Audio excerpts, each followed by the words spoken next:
When it comes to what your family eats and drinks, you know your choices matter. You're the expert because you know what fits your life. And getting it right starts with good information.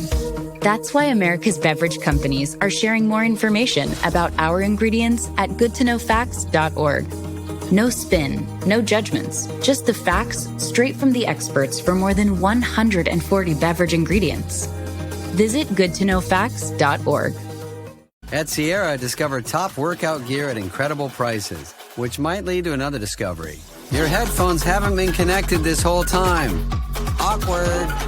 Discover top brands at unexpectedly low prices. Sierra, let's get moving. The Oregon Ducks took one on the chin Saturday against Indiana, 30-20 at Autzen Stadium. We're going to break it all down here on the Ducks Confidential podcast. I'm Aaron Fentress of the Oregonian and OregonLive, joined by my main man, George Wrighster of the Unafraid Show and the CW. And George, we met for the first time on Saturday. Wasn't it the greatest moment of your life since your kids being born and your marriage? I mean, it's got to be getting drafted. I'll give you drafted. Sign with Oregon and then me. Like I'm right. See, that's the problem, bro. Your bad luck ass was running around, and that's why the Ducks lost. I should have been staying far away from you. Hey, you can't blame me for that. They won plenty of games with me around. So anyway, here's the picture. I think we got to maybe have it up of me and George and Anthony Newman hanging out, all smiles before the game. And then 3 hours later, those smiles went away. But you know what? Before we get to that, it was an interesting day. Like, there's a bunch of alumni there. I bumped into Jeremiah Johnson. I bumped into J.D. Nelson, Matt Evenson, who's a kicker there, Don Pelham, Dino Filia, who I didn't cover, came up to me to say hello and said, I just want to make sure you're not walking around hating. Like, what, me hate? Nah, I ain't like that. I missed out on Gary Campbell, though. He was there. I didn't see him, but you saw Gary Campbell. Yes. Yeah, he was the reason why, him and Coach Oz are the reasons why I got up to Oregon. I would not be here on Ducks Confidential if it were not for those two men. You know, Coach Oz was the running backs coach at Portland State when I was there. Small world. Really? Yeah. Huh. I didn't know that. He was on that original staff back in the 80s with Al Borges. You've heard of Al Borges. He was the offensive coordinator. Yep. Anyway, all right. Well, yeah, we got a lot to get to. Let me get to the read first. Today's episode of the Ducks Confidential podcast is brought to you by Travel Lane County, an organization that promotes travel and tourism in the Eugene, Cascades, and Coast region. Ducks fans can find out more at www.eugenecascadescoast.org. All right, so real quick, I'm still getting over being sick. When I got home for that game Saturday night, my stomach just hit me. I was in the bathroom, running from the bed to the bathroom until like 5 a.m. until I finally got out. Dude, it was bad. I finally got out whatever it was. I was trying to figure out if it was something I ate or if it was just that performance I saw by the Ducks on Saturday had me nauseous because, you know, that wasn't very pretty. So let's dive into these three words. I'm going to let you go first. George, what did you think of that? It was expected. What? It was expected. What was expected? You had it 38-15. Yeah. No. I did not expect it. See, here's the thing about when you predict things about teams is that in the macro, you can see the big picture, right? But in the micro, it's hard to see certain things happening. And in the macro, coming into the season, I expected this team to be a 10-2 team. And then after the Penn State game, I expected the floor to be an 11-1 team. And now I still expect the floor to be an 11-1 team. But the one just happened. Like, it was going to happen at some point in time. That's why I say that this was expected. I never at any point in time, and I've been on so many shows with you, and from the beginning of the season, have I ever said that I expected the Ducks to go 12-0 this year? True. So this was going to happen at some point in time, and that's why I say the macro, like, I could see it. But in the micro, this looked like a game initially that I thought that they would win. But after the game, I'll tell you how I felt after. But I don't want to interrupt your three words. Okay, George, no, I'm not going to let that go. First of all, I hear what you're saying on the whole, Didn't think they'd go undefeated thing. But you said 38-17. You said Oregon was way too athletic, that they were going to be able to run all over them, that they're going to pass all over them, that they're going to shut them down, that Indiana hasn't seen a front seven, that the right tackle was a fish, was going to get dominated. True. I saw a lot of people saying that. Happened. Everything everything that I believed, I still believe after the football game. Okay. That if Oregon plays Indiana again, I believe that it'll be a 38-17 game. And when we get to talking, I will explain to you why. Okay, fine. And I will explain to you what was said to the team, what was and what the messaging was around it, and you'll get it. Okay. You know what? I give you credit, man. That was it's pretty smooth. Like I can see if you went out too late with the boys and came home and your wife was on you, how you smoothed your way from sleeping on the couch. That was very nice. I'm still not buying it. Okay. That's fine. But my 3 words were, what was that? Because they looked like a team that had no answers for their opponent. The offense got destroyed. They scored 13 points. And the one touchdown they scored came on a busted coverage. Defensively, they actually weren't horrible. And they got a pick 6 to get them back into the game. But when they needed a stop late, Indiana goes 75 yards. And so for me, my whole thing is, you guys are trying to force me, you and Newman and Ken after the Penn State game, are trying to force me to say that the Ducks were in a national championship window. And my thing was, I needed to see more. I didn't know. You guys bashed me for that. Well, this is what I was talking about. Because right now, you have a team that has 4 meaningless victories. They have a still solid win at Penn State that has been completely destroyed. That team fired its coach. That team lost to UCLA. That team lost to Northwestern. And then you just got, not smoked, but you got beaten pretty handily at home to an Indiana team that supposedly has less talent. So, I expected losses to come as well. I did pick Oregon to win this game, but I think they were exposed in a lot of different areas that we can talk about later. But yeah, for me, what was that? Because I did not expect them to lose like that, to where you walked away going, man, they got beaten, not fluke stuff. They got flat out beaten. All right. The good and the terrible. You go first. The good was that this is after any Ducks loss. This is the best I've ever felt after any Ducks loss ever. Like that I've ever was a part of in watching the team because of a few reasons. Number one, we are in a different era of college football. The idea, and people have to divorce themselves from the idea that you have to go unscathed to have have a great season or even have a national championship season. That those things are not even close, because people thought that Ohio State was done after the Oregon loss and then after the Michigan loss. They were like, there's no chance they can win. Or that there were all sorts of doubts, like that, yes, this team's super talented, but can they put it together? Is Ryan Day the issue? All of these things. And then they found a way to put it together, because the whole point is that you have to be playing your best football in November and not in October. Well, sorry, excuse me. You have to be playing your best football in December and January and not in October. You just have to find a way to win enough games to get into the tournament. And so the good for me was that I still feel good about this defense. I think that there are some things that need to get cleaned up, which we will talk about. So that was the good. I'm sorry, that was the good. Is I was like, I still feel good about the team. I still feel good about the defense, and I feel like all of these things are correctable, and like all of the things that were correctable. The bad in the game was Dante Moore was bad in the game. He was bad. A lot of people are blaming the offensive line. The offensive line actually didn't have a terrible day.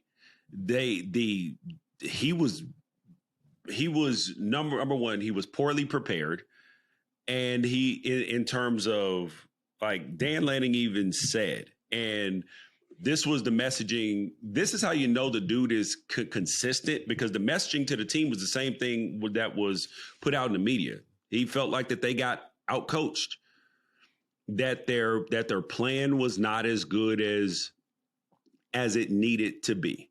Right. And because when you look at what Indiana did, because I put out a keys to the game and all of that stuff, like how Indiana could win and how Oregon could win. I felt like Oregon had more paths.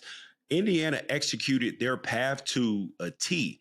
If you notice, Fernando Mendoza, he played an excellent game. That pick six obviously is ugly, but aside from that was the only awful throw that he made. Actually, it wasn't even an awful throw. It was an amazing defensive play. It was a bad throw. No, because it wasn't a bad throw because the guy would have gotten hit in stride. Like, and that's actually accuracy, one of the more, he floated it across the field. Yes, and that's a hard route to guard. Yeah. The kid Finney just made an amazing play too. Right. And so I thought that they came in with a great game plan, which was RPO, get the ball out super quick, and try to just keep the chains moving, which is what they did, and they were able to. Like the Ducks lost the quarterback a couple times on some read options, and there should be somebody there for the quarterback. And this is why I said that the plan was bad, because Indiana, what they normally do versus what they did versus Oregon is not what they do. They normally will take shots downfield. They throw the ball over the middle of the field, all of those things. But they knew that the Ducks pass rush, like every time they got in a third and long situation, he ended up on the ground or it was an incompletion. So they figured out, like, damn, we got to stay out of third and long. And they did a good job of just dinking and dunking and playing outside of the numbers. And they did a good job at it. Like, there's nothing to take away from them. They are a good football team. I still feel like Oregon's a better football team, but we got outcoached. Okay. So for me, the good, I was isolated on one play. The Finney play was pretty impressive. Man-to-man coverage across the field like that on a deep crossing route is a difficult cover. He was there, accelerated to pick it off. That got him back into the game. The terrible was the passing game was completely out of sync. Like they couldn't. I didn't feel like there were many instances where Dante missed big plays. I mean, I'm sure he missed some guys open here and there. But the whole syncopation between him, the pass protection, and the routes that were being run, they just hardly ever fell together. And well, because he was going the wrong direction. Is that so the way the protection the wrong direction? Yeah. So the protection was going the wrong way, and where his eyes were going. Yeah. So people think that quarterbacks are supposed to read the full field. They don't. What they do pre-snap is they're like, okay, here's what I think the coverage is. So based upon this coverage, I'm going to look this way. I'm going to go 1, 2, 3, and then back to this side. Right.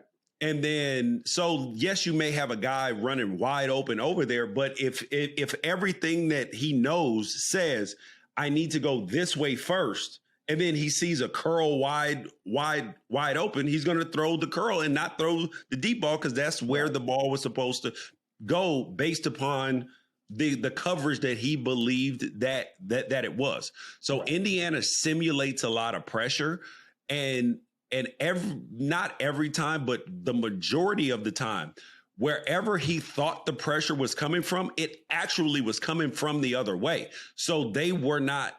So the protection is going the wrong way, and his eyes are going the wrong way. There were people, I watched the film, there were people open. He's going the wrong way. And he also was like, he double clutched a couple throws. Like, even when there was no pressure, he felt pressure. So this is a game where he's got to learn from this. He's got to regroup. He got sacked 6 times. 4 of the sacks were his fault. Right. It wasn't even the offensive line's fault. He took 2 sacks running out of bounds. Just throw the ball away. And those are sacks, by the way. So he took 2 sacks himself, and then another 2. He went the wrong way, and on one of them, Noah Whittington, he had pressure from the left side. Noah Whittington was out on a scat protection released. It was one of those where they blitz, and then the running back got dropped. All they do is just a nice toss over to him. He hits his head on the goalpost. there were plays available. That's the good part, is that there were plays available, but the execution and the confusion also led to this. Right. 100%. All right, let's give our grades. I'm gonna go first here. Offense D, defensive grade C. The pick six was huge. I mean, that was a big play. Yeah. You got 7 points. That boosts everything up. Although, man, 2020, you can't give up the 75-yard drive like that. Oh, I totally agree with that. Like that's a defensive moment where you got to step up, and they didn't. Yep. That's and even against Penn State in the fourth quarter, you got a 2-touchdown lead. You gave up 2 touchdowns. You gave another touchdown in overtime. So late game situations, the defense has to be better than that. Special teams, I didn't see they missed a field goal, whatever. All right, what's your grades? Special teams, I'm gonna give it a C. Like if that field goal had been consequential, it would have been an F. But it wasn't consequential, and the punt game was fine. So it was consequential because they could have had the ball late with only down a touchdown. Yeah, but they weren't going to go score anyway. It wasn't going to happen. It was not going to happen. That would have been luck. Wow, such confidence. No. It would have been. Oh, well, luck is a bit of an overstatement. It would have been one of those moments. You know what I mean? Like it was either wasn't going to happen, or it would have been one of them all-time special. Like, bro, do you remember that drive? One that, like, where everything was going wrong. I would give the offense I'm going to give the players a B-. I'm going to give the coaching a D-. Okay. And this is because, so I had and normally, I'm not very critical of the coaches in general, right? Right. But it's super hard to be critical of people when this is your first freaking loss in Big Ten play you played, it took 13 Big Ten games for you to take a loss. So, it's hard to be, overly critical of coaching, right? And or even of the players too much. So I would say that, but I noticed something weird on the third play of the game. The third play of the game, it was 3rd and 1. I'm standing on the field. I look up at the scoreboard. I see 22 in the game. I'm like, why is Jay Harris in the game on 3rd and 1?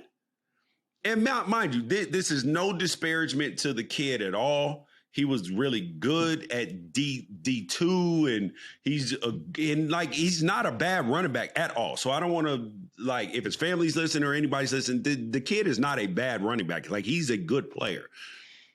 But I couldn't understand why a guy who is actually further down on your depth chart is in on a 3rd and 1 play on the third play of the game. I felt like Will and the crew, like they tried to get a little too tricky. Does that make sense, Aaron? Too cute. Now, yeah. Did they run a play that maybe he excels at? How I don't remember the play. It was a direct snap to him. Oh, okay. I just don't understand. I just didn't understand why. Does he run that well? Maybe they're just like, hey, this guy runs this play better well. than Jordan Davidson or Noah Whittington or Lamar or I haven't seen him in practice. Maybe he runs it well. Listen. There's no one play I run this well. Like what are you talking about? Did he do it? Did he do it in high school? Did he run Wildcat before? I know Lamar did a little bit in high school, but then Lamar should have been in there. If that's because Jordan Davidson is the short yardage back anyway. Or put Noah in there, or put Lamar in there, like guys who've taken the lion's share of the carries. We're in a big game. Why is Jay Harris getting a carry on the third play of the game? Too cute. So that was the first thing. That's when I was like, this is weird. Like, I knew something was up at that point in time in the game. I'm telling you. And they didn't get the third down. I was like, But then when you look at the numbers, right? Jordan Davidson he got 8 carries. averaged 7.4 yards a carry. Now, granted, the 26-yard carry slants it a bit, but still not like it's not like he had a 45-yard carry and then the other seven were for 17 yards. That's not. Right. So he was averaging 7 yards carry. Noah Whittington was 5 carries, only a long of 7, but 5.4 yards. Jaden Lamar, 3 for 17, long of 7, 5.7 yards. So it's not like you were having these outlier runs that were disturbing the average. So then you look at it and you're like, why weren't we? And there were times in the game, like, why aren't we running the football more? This is where the advantage is. And then you just lean on them all game because they are thinner on the defensive line. And it was like we were trying to stay away from conflict. Sometimes you got to run into the conflict. And we ended up with 34 pass attempts when we really only probably needed about 26 in the game. I would have liked to see more rushes. Because technically we finished with 30 rushes, but Dante had 9. But those were essentially like pass plays that got turned into runs. So it was 34 pass attempts, but we really had about another 40. It was really about 40 or so pass plays. Pass plays called, yeah. Yeah. So now your rushes are down to 21. And that number needed to be about 35. So the running backs rushed for 101 yards on 20 carries, but they only had 17 net in the second half. To your point. Yeah. And they went away from it. Correct. And on third, and Oregon actually did really good on third. Well, against a good team, they were the final 14. Stats are 5 for 14. No. I'm talking about the defense. Oh, the defense, yeah. Yeah, so they were 5 for 14, but I don't even count that last one where they took a knee. So you're 5 for 13 on third down against a good football team. That's not bad at all. And right. So you're not gonna fault them at all for that. I didn't like the 75-yard drive, but they did what they whenever they got in third and long, they got off the field, and they got them in third and long a decent amount of times. I think it is hard, where offense and defense, people don't necessarily understand the correlation all the time, but between the two is that if your offense is not giving you any juice and they were moving the ball, but then as soon as they get down toward the 20, you're like, what the hell's going on? It was like a brick wall got put up. And then the amount of penalties. This was not a typical Oregon game. They don't have penalties like they had. How many total penalties? Only 6 or 7, I think. Yeah, they had 7 penalties for 64 yards. This is a team that was averaging 3 or 4 penalties a game. So, I thought that there was a lot of stuff that could have been cleaned up. I think Indiana is a very efficient football team, and that's why Kurt Cignetti was still humble after the game, because he knows what's on our film, and I think that this is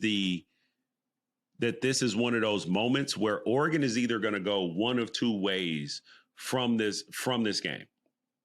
You're either going to oversell this win. I mean, this loss, like Penn State did. They put all their hopes and dreams of the whole season on the Oregon game, and then when it didn't happen, it broke them. It literally broke them.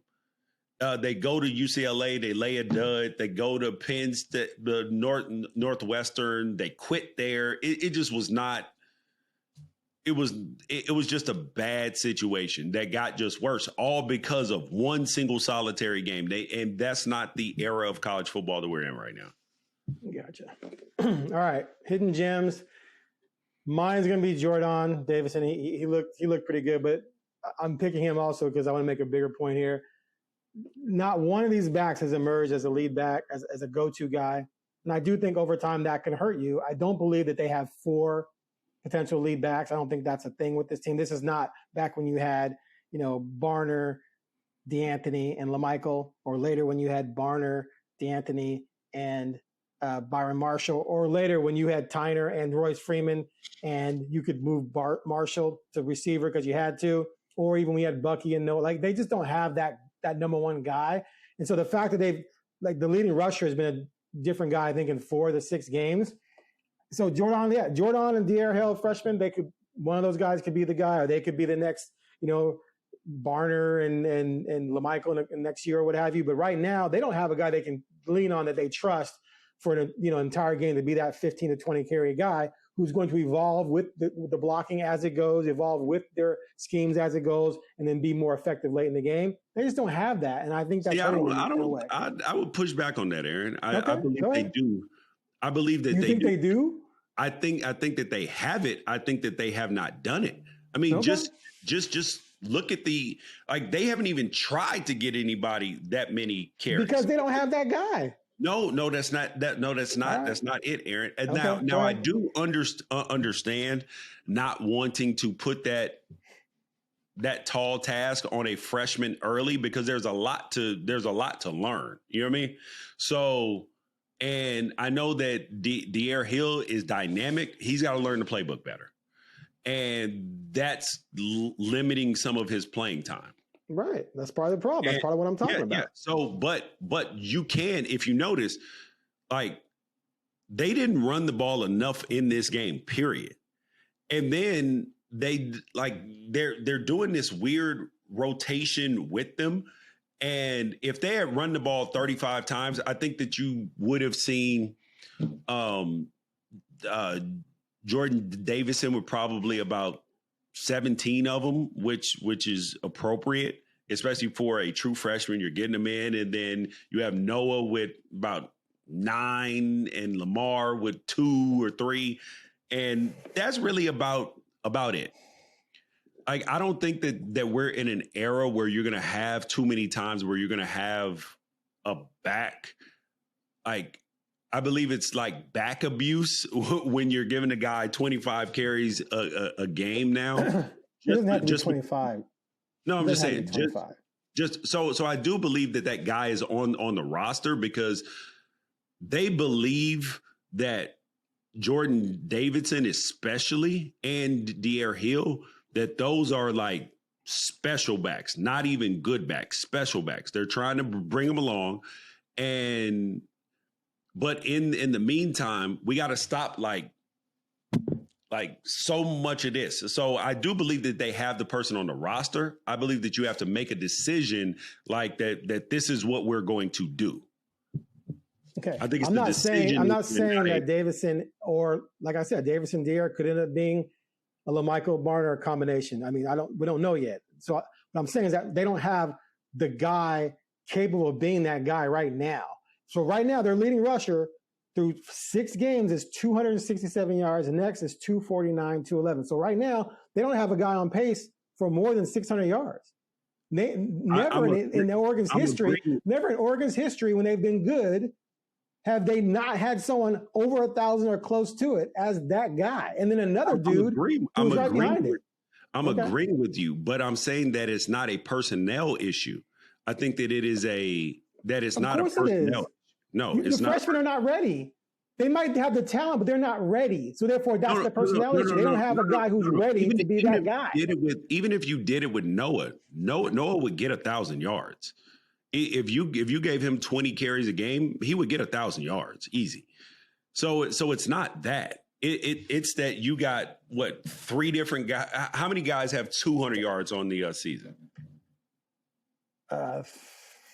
3. And then so that's 700 yards already. Plus, how many does and then who's next after that? So Hill has 267, Lamar 249, Noah 211. He missed a couple of games, and Jordan 150. Yeah. So it's a case of early in the season. Obviously, you were not knocking people's doors off, so you were playing everybody. But it's got to get. I think you're going to see a tightening up of the running back room some in terms of the spreading out of carries. Out of those 4, so who's going to fall off? I believe that you're There's going to not one guy on this team they trust to be on the field most of the game. That's obvious. Well, Aaron too. And that's okay. No. I'm saying is that you also said that Noah Whittington missed multiple games. Had he not missed multiple games, he would probably be about 450 yards or so now. No, he's not rushing for 250 in the games he missed. No, he's not. Okay. He's not going to get the carries. He's played 4 games. He's missed 2. He's not rushing for one of them. He played 400 part of a game. So we're talking about two and a half games. So we are agreeing, but just for different reasons. Okay. They don't have a back on the level of Morris or Ontario Smith and Morris. They don't have a back like Stewart.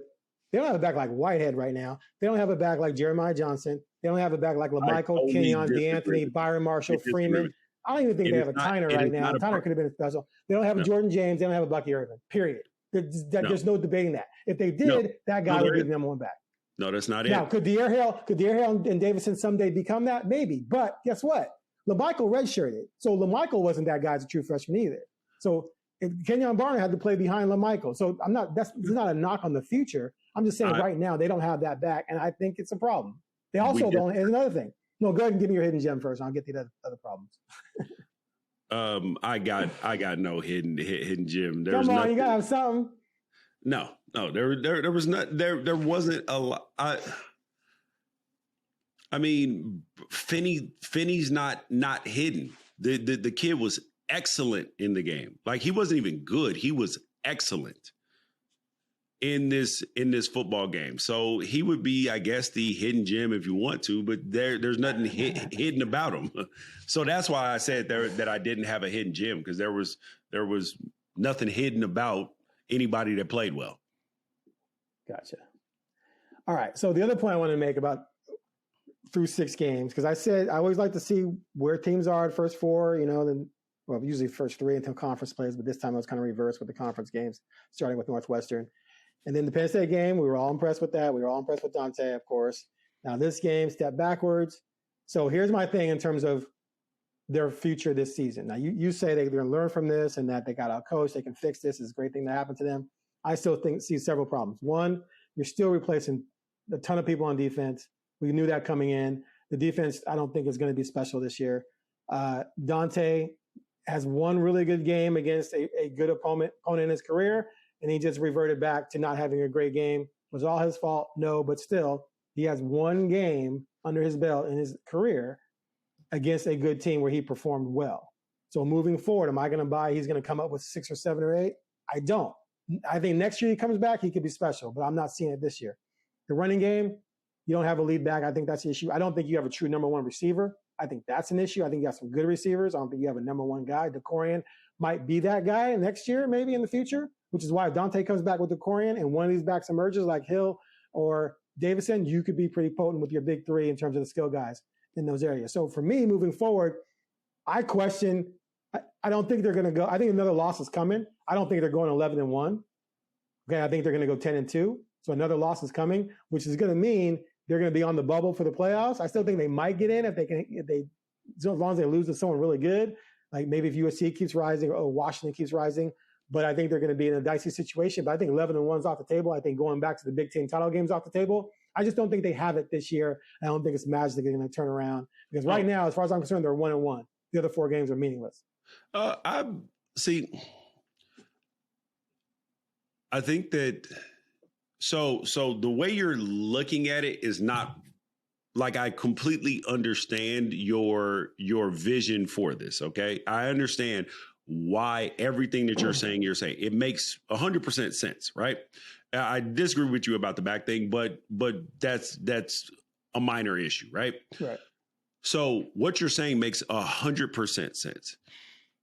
I think that we're looking at things like it through our old brain, and I'm not talking about you as an old man. I'm talking about our old college football brain.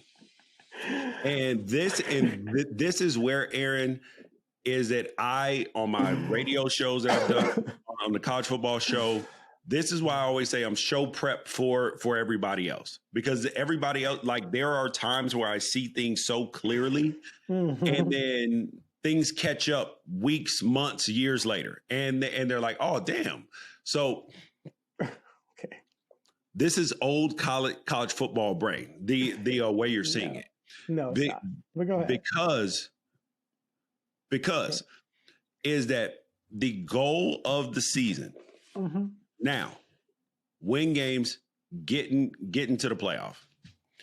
If Oregon drop, even if you are right and they drop another game to USC or Washington, if USC beats Notre Dame this weekend, they're going to be now looked at as because Washington 100% should be ranked right now. It's crazy, isn't it? Yes. And truthfully, Illinois should be ranked.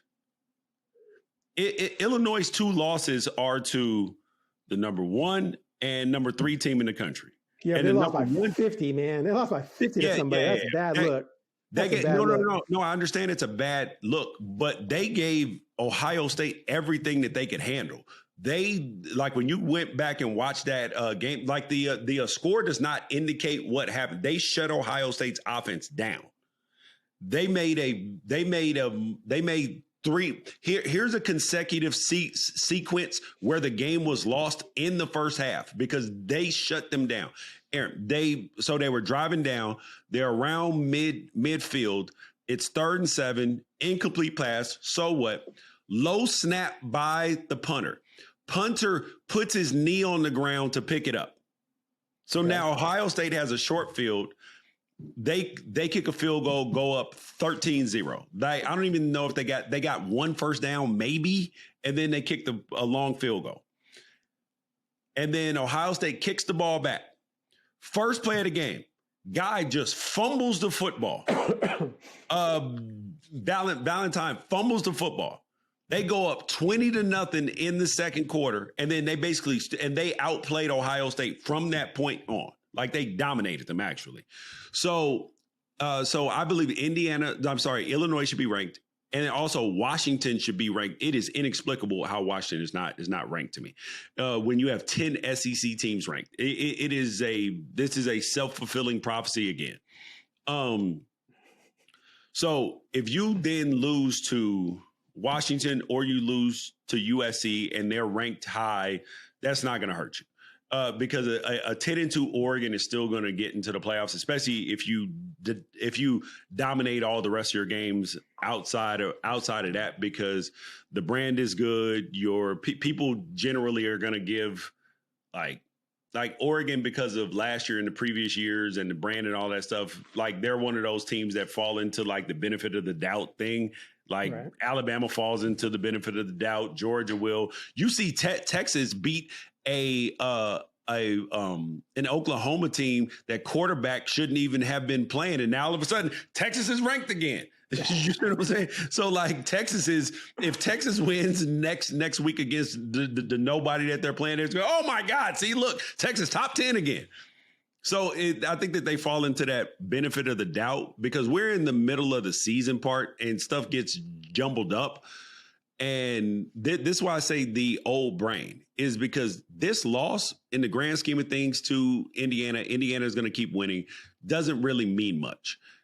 And you just have to continue winning games. And these freshmen that are playing and the young players, because you said that this is a young football team, everybody acknowledges that. They're relatively young. It's a little skewed because the offensive line has a lot of seniors on it. Poncho's probably going to leave, but there's some youth, but there's a lot of, right. Yeah. And then you have, so it's like, it's either old or it's young. Like, there's not no, the sophomores, juniors, there ain't a whole lot of them on the field right now. So then you're sitting here looking at you like, oh, wow, by the time the season ends and you've played an entire 12 games, that's when you start to see that maturity of teams. And in previous years, Aaron, you would have been 100% right, where it's like, oh, yeah, next year, bro, this team is going to be lights out. But because there's a playoff and an extended postseason, now you're really into your sophomore year at the end of the season because you've played an entire season. So that's where I think that the old brain versus the young brain, because you just have to be playing excellent football as you get to the end of the season and not at this point in time right now. Okay, I agree with that, the last part of that. But if you can say the freshmen are now sophomores come playoffs, and I can say the seniors on other teams and even on your team are now NFL players. So it's all relative. It all bumps up. What I'm saying is I don't believe this team, like even you talk about in the vision and looking in the future. Last year I was saying all year, what? The defense was going to get had. Even though they were 13-0, I'm like, the defense is going to get had. Boom, defense got had. In 2019, 2020, there's numerous times. But there was the old way of thinking. Let me finish. Also, hold on. You're that statement that you made. Hold on. That statement that you made. I said the defense was going to get had. There was only one team in the nation that could had the defense, and that's who they ran into. Penn State put up 500 yards on them. They almost had them. Penn State. What are you talking about? The offense was dynamic and everything else. So the defense being had, the only way your defense is had is when you lose. Okay. What I was saying is that I don't think they're national title contenders because the defense is going to get had. There's no way they're going to get through a playoff and not have their defense get exposed. The defense almost got exposed against Penn State, but they pulled it out because Aller threw 2 horrible picks. In the playoffs, they got completely demoralized. So everything I said was going to happen happened. But so my point is what I'm saying right now is that this team, I never thought this team was as good as last year's team. I still don't. Quarterback's not as good. Running back's not as good. Receivers not as good. Losing Evan Stewart was horrible for this team. That's killing them, I think. In a lot of Evan Stewart. Here's another thing. Why does Kenyon Sadiq have 17 catches? What is going on there? All I was told is that this guy's one of the greatest tight ends in the history of the program. Athletic beast, going to be a first-round pick. And they can only get the ball this guy 17 times. I think he had 3 catches the other day, and then he only had 1 in the first half. Or I know his first catch came in the third quarter. That's another story. Anyway, I hear what you're saying. There's still growth to be had. I just don't buy this team is going to contend. Now, could they squeeze into the playoffs? Yes, but they're not a threat. Next year, maybe. This year, no. That's all I believe that we will know how big of a threat that this team is in the playoffs toward the end of the season, because they're going to get Evan Stewart back, first of all, in November. That now mind you, I'm saying this, I was not told this. This is my belief by everything that all the writing is on the wall. Evan Stewart is doing requisite things. He's posting on TikTok. He's getting workouts in. He just reposted Evan Stewart back in November. Like there are signs, and there's whispers about it and stuff like that. So I think that they're going to get him back. And this is why, Aaron, I am not. Like, I didn't come in, and the reason why I wasn't even upset after the game, like, of course it sucks to lose, but I didn't come into the season with national championship type hopes. But now I'm looking at this team and I'm saying, ooh, this is a team that can, if they grow the right ways and the coaching, and you make good, because Will Stein has struggled versus teams that play certain types of zones. They struggle versus, like, they kill, absolutely destroy man teams. Same thing happened versus Ohio State when they went the same types of zones that Indiana did, and with the pressures and all of that stuff. So this is something that they have to figure out. This is the kryptonite to the Stein offense right now. It is. And Dante said that they did some things that other teams are going to look at and try and do, and they got to figure out how to combat that. But let me go back to this. You've been trying to get me to say that the Ducks were in a national title window. I believe they are. You were pressuring me to say that. You were all over me after the Penn State game, you and Newman on Talking Ducks, and now you're like, I didn't come into the season with national championship aspirations. No, I did not. Hold on, I did not. $100. Aaron, I did not. No, I didn't say we won't win a national championship. I said I believed when I came into the season. And think about this: is that You're flying too close to the sun, Aaron. You are flying way too close to the sun because you're watching Oregon so much. When I flew back on the plane, I was watching games, and then I watched the games all day yesterday. So I'm caught up on pretty much every single team, every single contending team in the country. Ohio State, when you watch them and you look at their schedule and you look at stuff, there are ways that they can be beat. Miami, they are vulnerable as well. In Indiana, I just saw them in person. They can be beat by the team that they just beat on Saturday. Ole Miss just got pushed to the limit by Washington State at home. Texas A&M, they commit a lot of penalties, and the quarterback cannot throw the football at a high level. They're vulnerable. I'm unsure about Texas Tech because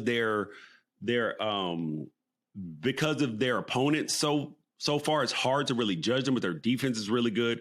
Georgia's clearly vulnerable because they've lost already. LSU's vulnerable. Their offense looks terrible. They are considering benching Garrett Nussmeier. Tennessee can't play defense. Georgia Tech don't have enough offense. Notre Dame's already lost twice. Oklahoma just lost. And so, like, all of these teams in this era of college football, all of these teams have warts.